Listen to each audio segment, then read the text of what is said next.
الحمد لله إن الحمد لله نحمده ونستعينه ونستغفره فنعوذ بالله من شرور أنفسنا ومن سيئات أعمالنا من يهده الله فلا مضل له ومن يضلله فلا هادي له وأشهد أن لا إله إلا الله وحده لا شريك له وأشهد أن محمدا عبده ورسوله أرسله بالحق بشيرا ونذيرا وداعيا إلى الله بإذنه وسراجا منيرا وبشر المؤمنين بأن لهم من الله فضلا عظيما فإن خير الحديث كتاب الله وخير الهدي هدي محمد صلى الله عليه وسلم وشر الأمور محدثاتها وكل محدثة بدعة وكل بدعة ضلالة وكل ضلالة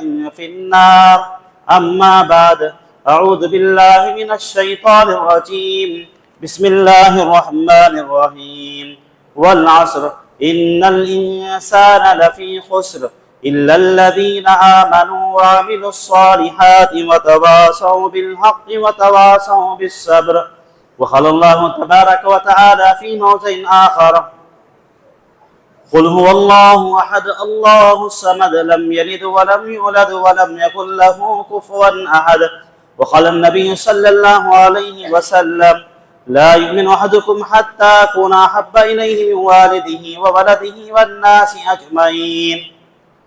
تمام قسم کی تعریف و توصیف، کبریائی و بڑائی، حمد و ثنا اس وحدہ لا شریک لہ کے لیے لائق اور زیبا ہے کہ جس نے مجھے اور آپ کو اشرف المخلوقات میں سے عطا فرمایا. بعدہ تمام انبیاء علیہ السلام پر درود و سلام ہو، بالخصوص میرے اور آپ کے آقا تاجدار مدینہ محمد مصطفیٰ احمد مجتبی سرور کونین محسن انسانیت خاتم النبیین صلی اللہ علیہ وسلم پر انگنت درود و سلام ہو. حاضرین جمعہ اور معزز خواتین اسلام، آج اس خطبہ جمعہ کے موقع پر میں آج آپ کے سامنے صحابہ کرام رضوان اللہ علیہم اجمعین کی قربانیاں اسلام کے خاطر کیا کیا تھی وہ رکھنے کی باذن اللہ کوشش کروں گا. دعا کرتا ہوں کہ اللہ تبارک و تعالی کہنے والے کو اور سننے والوں کو کہی ہوئی باتوں پر اور سنی ہوئی باتوں پر عمل کی توفیق عطا فرمائے. اور اللہ تبارک و تعالیٰ سے یہ امید رکھتا ہوں اور اللہ تبارک و تعالیٰ سے یہ دعا کرتا ہوں کہ اللہ تبارک و تعالیٰ کہنے والے کو قرآن و حدیث کے مطابق باتیں بتلانے اور کہنے کی توفیق عطا فرمائے. آمین. محترم حضرات، انسانوں کی زندگی پر غور و فکر کرتے ہیں تو یہ بات سمجھ میں آتی ہے کہ عام انسان کی زندگی کبھی خوشی کے ساتھ گزرتی ہے تو کبھی غم و المناک کے ذریعے اس کی زندگی گزرتی ہوئی نظر آتی ہے.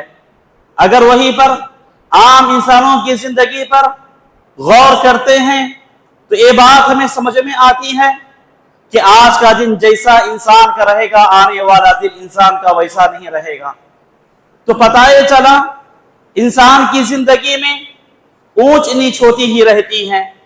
جس طرح ہماری زندگیوں میں اونچ اور نیچ ہوتی ہے، ہماری زندگی میں کبھی خوشی تو کبھی غم لائق ہوتا ہے، ہماری زندگی میں کبھی خوشحالی دستک دیتی ہے تو کبھی غریبی دستک دیتی ہے، کبھی مجبوریاں تو کبھی پریشانیاں جنم لیتی ہیں. ویسی ہی زندگی صحابہ کرام رضوان اللہ علیہم اجمعین کی ان کی زندگیاں بھی بھری پڑی ہوئی نظر آتی ہیں. میرے بھائیوں، اتنا ہی نہیں، جس طرح ہماری زندگیوں میں خوشیاں تو آتی ہیں اور یہ خوشیاں بسا اوقات ایک طویل عرصے تک بھی رہتی ہیں. اگر ہم وہیں پر صحابہ کرام کی زندگی کا مطالعہ کرتے ہیں شاید کہ ان کی زندگی میں خوشی کا لمحہ ہی نظر نہ آیا ہو، شاید کہ ان کی زندگی میں خوشی کا لمحہ ہی نظر نہ آیا ہو. جب سے وہ دنیا کے اندر آنکھ کھولیں اور جیسے ہی اسلام کی نعمتوں سے اسلام جیسی عظیم دولت انہوں نے پا لیا تو ویسے ہی ان کی زندگیوں پر مشکلیں، مصیبتیں، آفتیں آنا شروع ہو گئیں. میرے بھائیوں، اگر ہم صحابہ کرام کی زندگی کا مطالعہ کرتے ہیں تو یہ بات سمجھ میں آتی ہے کہ صحابہ کرام رضوان اللہ علیہم اجمعین نے 5 قسم کی قربانیاں دی ہیں. اگر یہ 5 قسم کی قربانیاں میں اور آپ دیں گے، اگر یہ 5 قسم کی قربانیاں میں اور آپ دیں، یقین مانیے کہ انشاءاللہ اللہ تبارک و تعالی ہمیں جنت کے اندر داخلہ کرے گا. میرے بھائیوں، افسوس یہ ہے کہ جس طرح صحابہ نے 5 قسم کی قربانیاں دی، ہم ان میں سے ایک قربانی دینے کے لیے تیار نہیں ہیں. وہ 5 قسم کی قربانیاں کیا ہیں میرے بھائیوں صحابہ کی؟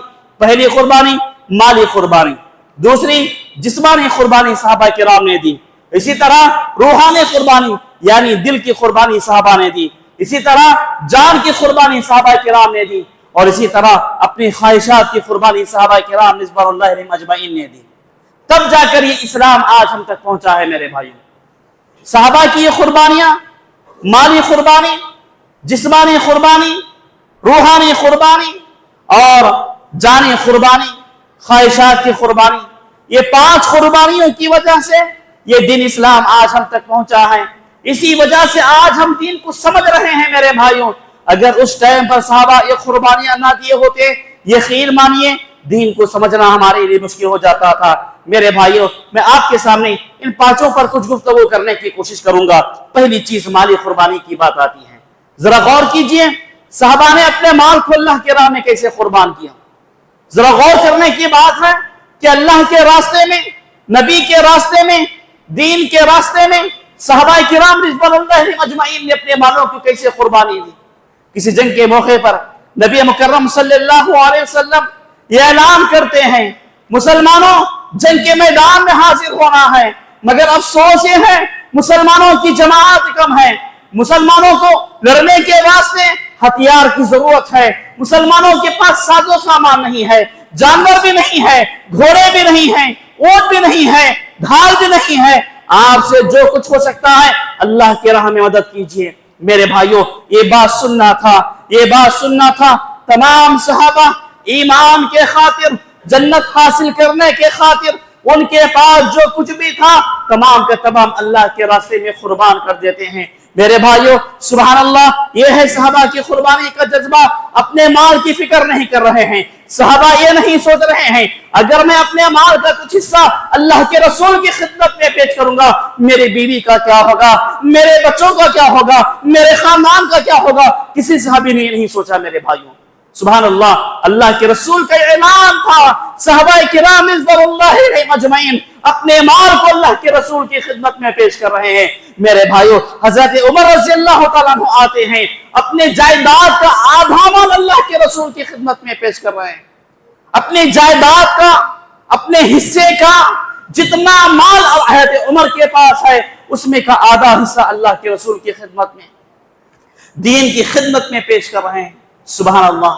میرے بھائیوں، آج وہیں پر ایک مسلمان سے سوال کیا جائے، مسجد بنانا ہے، مسجد میں فلاں چیز کی ضرورت ہے، آپ چندہ دیجئے، اللہ کے گھر بنانے کے لیے تعاون دیجئے، تو آج ہمارے مالدار حضرات کہتے ہیں میری جانب سے 10,000 لے لیجئے بس، جبکہ اس کے پاس 1 لاکھ دینے کی طاقت ہوتی ہے مگر وہ صرف 10,000 لکھاتا ہے.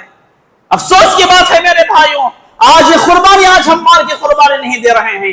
کہتے ہیں اگر میں مسجد کے لیے 1 لاکھ روپے دوں گا تو میرا کیا ہوگا، میرے گھر کا کیا ہوگا، میرے بیوی بچوں کا کیا ہوگا، میرے رشتہ داروں کا کیا ہوگا، فلاں کا کیا ہوگا، فلاں کا کیا ہوگا، میرا فیوچر کیسے سدھرے گا. اگر میں پورا پیسہ دان ہی کرتا چلا جاؤں تو میرے پیسے میں برکت کہاں سے آئے گی.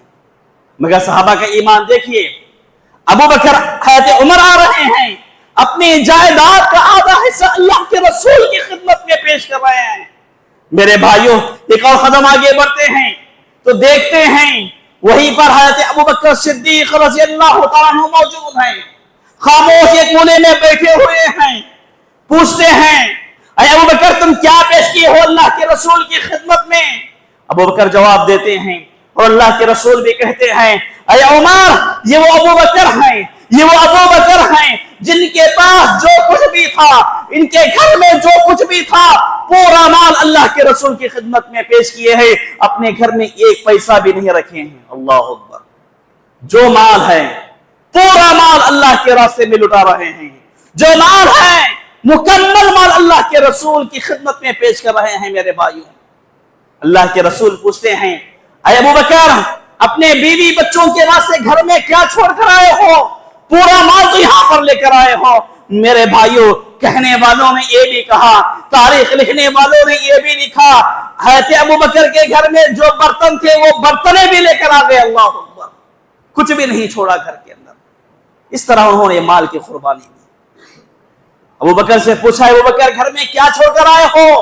اپنے بیوی بچوں کے پاس کیا رکھ کر آئے ہو؟ ابو بکر جواب دیتے ہیں میں اپنے بیوی اور بچوں کے پاس نبی صلی اللہ علیہ وسلم کی محبت کو رکھ کر آیا ہوں، میں اپنے بیوی اور بچوں کے پاس شریعت اسلامیہ کو رکھ کر آیا ہوں، دین کو رکھ کر آیا ہوں، دنیا کی کوئی چیز نہیں رکھی ہے۔ اللہ اکبر، یہ ہے قربانی کا جذبہ میرے بھائیوں، یہ ہے قربانی کا جذبہ۔ اس طرح صحابہ نے اپنے مال کی قربانی اللہ کے رسول کی خدمت میں، دین کی خدمت کی خاطر پیش کی۔ میرے بھائیوں ایک اور واقعہ آپ کے سامنے سناتا چلوں، حضرت عثمان غنی رضی اللہ تعالیٰ عنہ کا۔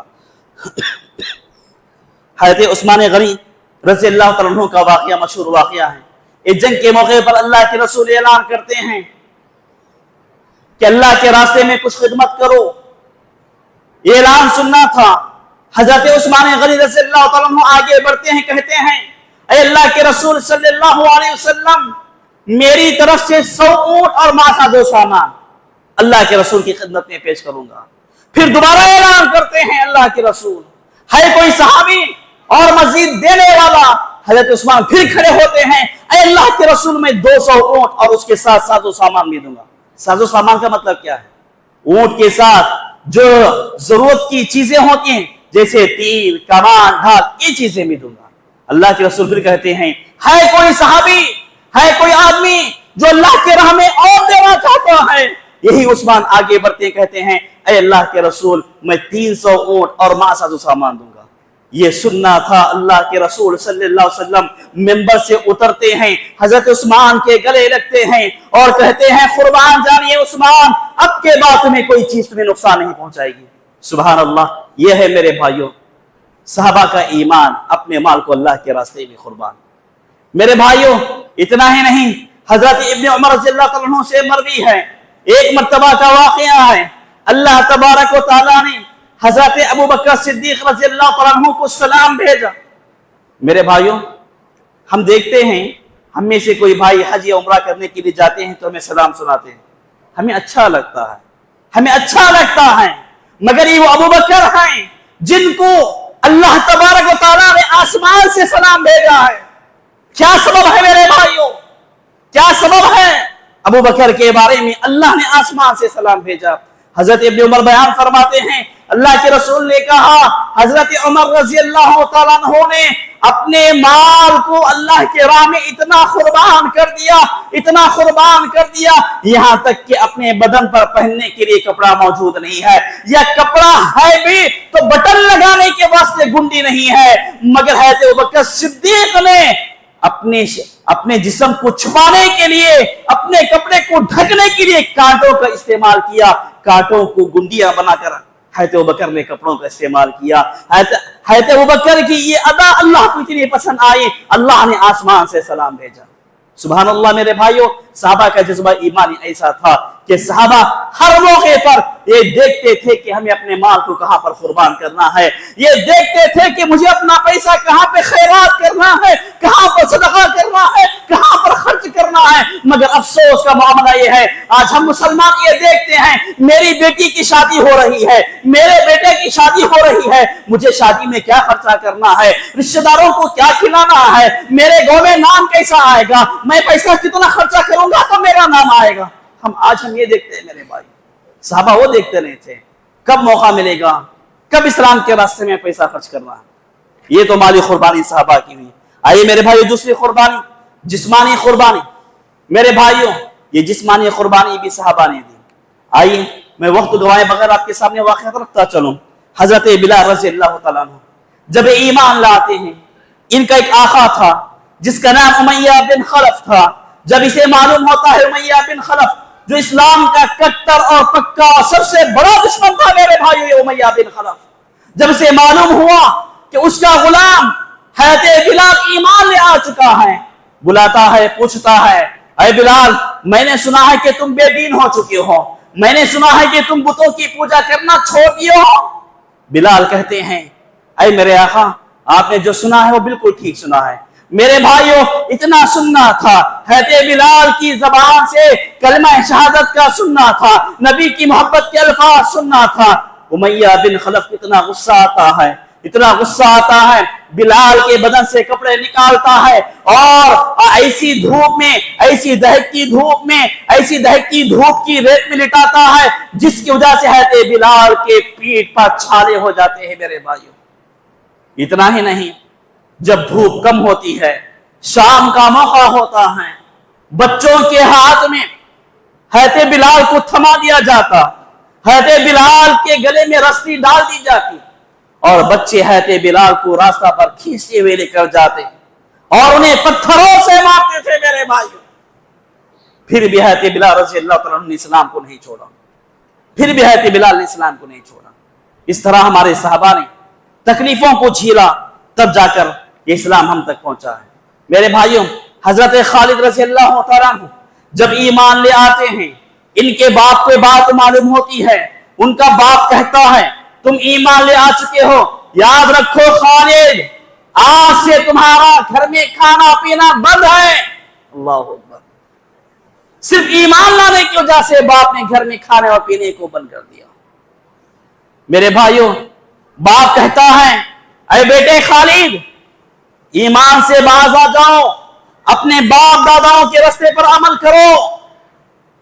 بیٹا کہتا ہے کہ ابا جان مجھ سے نہیں ہوگا، میں نبی پر ایمان لے آ چکا ہوں، شریعت پر ایمان لایا ہوں، اللہ پر ایمان لایا ہوں۔ تو باپ یہاں پر کہتا ہے کہ آج سے تیرا گھر میں رہنا بھی بند۔ باپ کھانا اور پانی بند کر دیتا ہے، گھر سے نکال دیتا ہے، پھر بھی بیٹا ایمان نہیں چھوڑتا۔ میرے بھائی پھر بھی بیٹا ایمان نہیں چھوڑ رہا ہے۔ آج ہم چھوٹی چھوٹی بات پر اپنے ایمان کو بیچ دیتے ہیں۔ میرے بھائیوں اسی طرح ایک اور واقعہ ہے جسمانی قربانی کا۔ حضرت عمر رضی اللہ تعالیٰ عنہ کے زمانے میں رومی حضرات مسلمانوں پر بہت زیادتی کیا کرتے تھے۔ وہ چاہتے تھے کہ مسلمان پورے بے دین ہو جائے، نصرانیت کو قبول کرے۔ اس لیے انہوں نے ایک طریقہ اپنایا، ایک تانبے کی گائے بنائی۔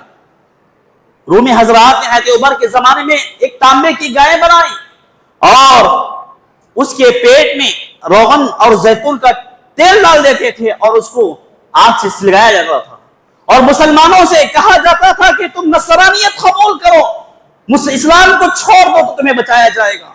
اب جو مسلمان کہتا ہے کہ میں اللہ پر ایمان لایا ہوں، اس گائے کے پیٹ کے اندر، اس گائے کے منہ کے اندر ڈال کے جلا دیا جاتا تھا۔ میرے بھائی گرم گرم آگ میں مسلمانوں کو جلایا جاتا تھا۔ صرف ایک ہی گناہ مسلمانوں کو، وہ گناہ کیا تھا؟ وہ اسلام لائے۔ حضرت عمر کے زمانے میں رومیوں نے حد سے زیادہ میرے بھائیوں مسلمانوں پر ظلم کیا۔ میرے بھائیوں ایسے واقعات بھرے پڑے ہوئے ہیں، انشاءاللہ کبھی تفصیل سے اس پر گفتگو کی جائے گی۔ میرے بھائیوں آئیے اس کے بعد دیکھتے ہیں کہ روحانی قربانی مسلمانوں نے کس طرح اپنے ایمان کو بچانے کے لیے، اپنے دین کو بچانے کے لیے، اللہ رب العالمین کو راضی کرنے کے لیے کس طرح اپنے روحوں کی قربانی، اپنے دلوں کی قربانی دی، اپنے خواہشات کی قربانی صحابہ نے کیسے دی۔ میرے بھائیوں حضرت ابو سلمہ کا واقعہ مشہور واقعہ ہے۔ جب ایمان لے آتے ہیں، ہجرت مدینہ کرنا چاہتے ہیں، تو میرے بھائیوں ابو سلمہ رضی اللہ تعالیٰ عنہ اپنے جانور پر سوار ہیں، اپنے بیوی بچوں کو ساتھ لے کر جا رہے ہیں۔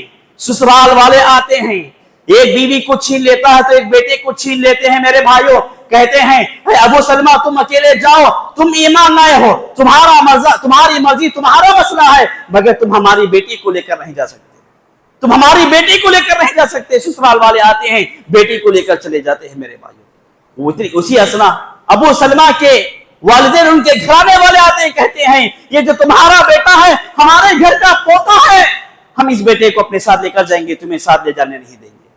اسی دوران ابو سلمہ اپنے بیٹے کو کھینچتے ہیں، ادھر دادا دادی کے خاندان والے بیٹے کو کھینچتے ہیں۔ اسی دوران ابو سلمہ کے بیٹے کا ہاتھ ٹوٹ جاتا ہے۔ میرے بھائیوں اس طرح صحابہ نے قربانیاں دی، کبھی بیوی کی قربانی تو کبھی ماں کی قربانی، کبھی اولاد کی قربانی، تب جا کر ایمان مکمل ہوا اور مضبوط ہوا صحابہ کا۔ میرے بھائیوں اسی طرح دیکھیے ایمان کی حالت حضرت خنسہ رضی اللہ تعالیٰ عنہ کی زمانے، حضرت خنسہ رضی اللہ تعالی عنہ یہ ایسی صحابیاں ہیں، ان کے 4 بیٹے تھے میرے بھائیوں. حضرت خنسہ کے 4 بیٹے تھے.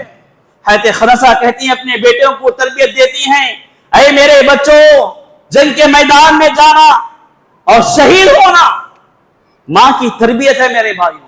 اور کہتی ہیں جو بھی جنگ کے میدان میں شہید ہوتے ہیں اللہ تبارک و تعالیٰ ان کو جنت میں داخل کر دیتا ہے. آج ہر کوئی چاہتا ہے کہ اسے ایک بیٹا ہو تاکہ اس کے خاندان کو آگے بڑھائے، بڑھاپے میں ماں باپ کا سہارا بنے. مگر یہاں پر ماں چاہتی ہے کہ میرا بیٹا اسلام کے خاطر لڑے، اسلام کے دشمنوں کا مقابلہ کرے. سبحان اللہ. جب جنگ کا میدان ختم ہوتا ہے کہنے والوں نے کہا اے خنسہ تیرے چاروں کے چاروں بیٹے جن کے میدان میں شہید ہو گئے. حضرت خنسہ رضی اللہ تعالیٰ عنہ پکار اٹھتی ہیں میں خوش نصیب ہوں، میں ایک ایسی خوش نصیب ماں ہوں کہ میرے چاروں بیٹے جنتی ہو گئے. اللہ. اس طرح ہمارے صحابہ اور صحابیات نے روحانی قربانی دی میرے بھائیوں. اسی طرح حضرت سعد رضی اللہ تعالیٰ عنہ کا قبول اسلام کا بھی ایک مشہور واقعہ ہے.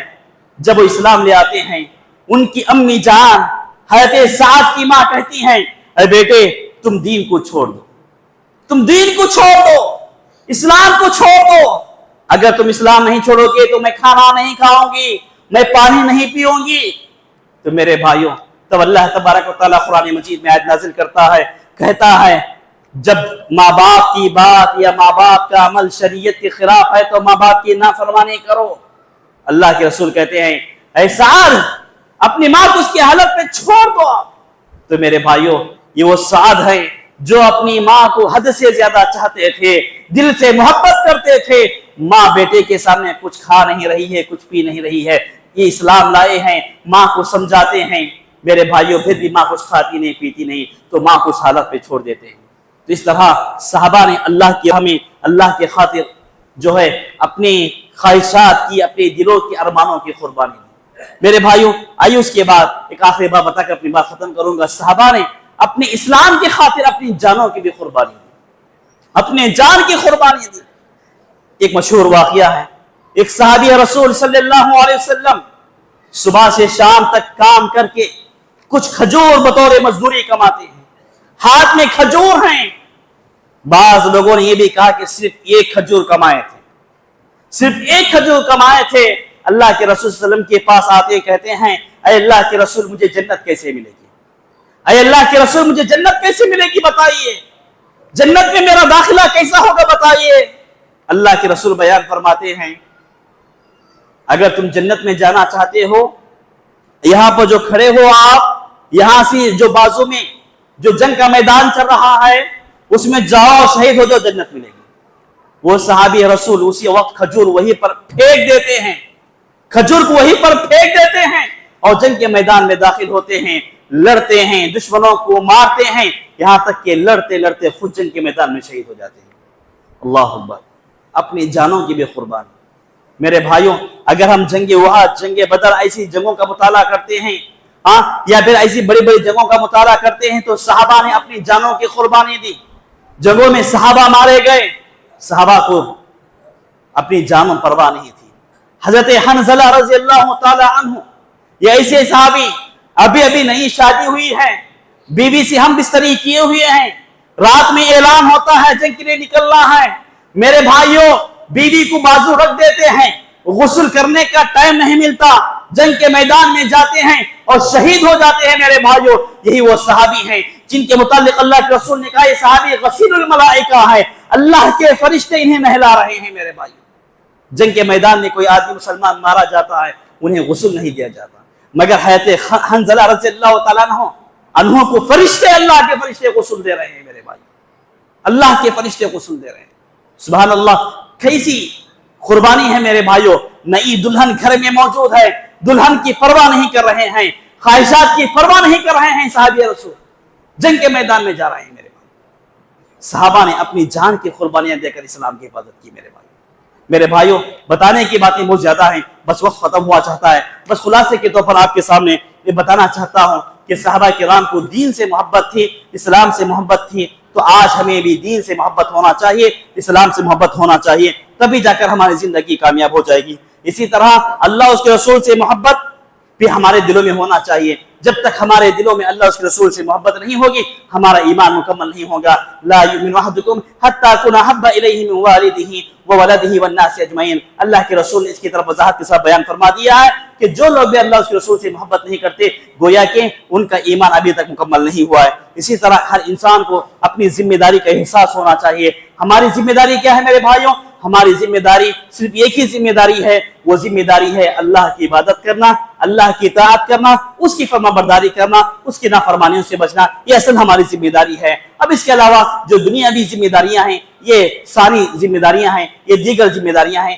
ان ذمہ داریوں کا کوئی اہمیت نہیں ہے. اسی طرح ہر انسان کو چاہیے کہ وہ قیامت کے دن کا ڈر اپنے دلوں میں رکھیں، قیامت کا خوف اپنے دلوں میں رکھیں. جب تک انسان کے دل میں اللہ کا ڈر، قیامت کا ڈر، جہنم کا ڈر رہے گا انسان دنیا میں گناہ کے کام نہیں کرے گا. جیسے ہی انسان کے دل سے قیامت کا ڈر، جہنم کا ڈر، اللہ کا ڈر ختم ہوگا تو انسان گناہوں پر گناہ کرتا ہوا نظر آئے گا. میرے بھائیو اسی طرح انسان کو چاہیے کہ اللہ تبارک و تعالیٰ آخرت کے دن جو انعامات دے گا ان انعامات کو سامنے رکھے. آخرت کے دن کا سب سے بڑا انعام انسان کو جنت کی شکل میں ملے گا. آخرت کا سب سے بڑا آخرت کا سب سے بڑا انعام انسان کو جنت کی شکل میں ملے گا. اس جنت کی آس رکھنا، اس جنت کی تمنا رکھنا، اس جنت کی حرص کرنا ہر مسلمان کے لیے ازحد ضروری ہے.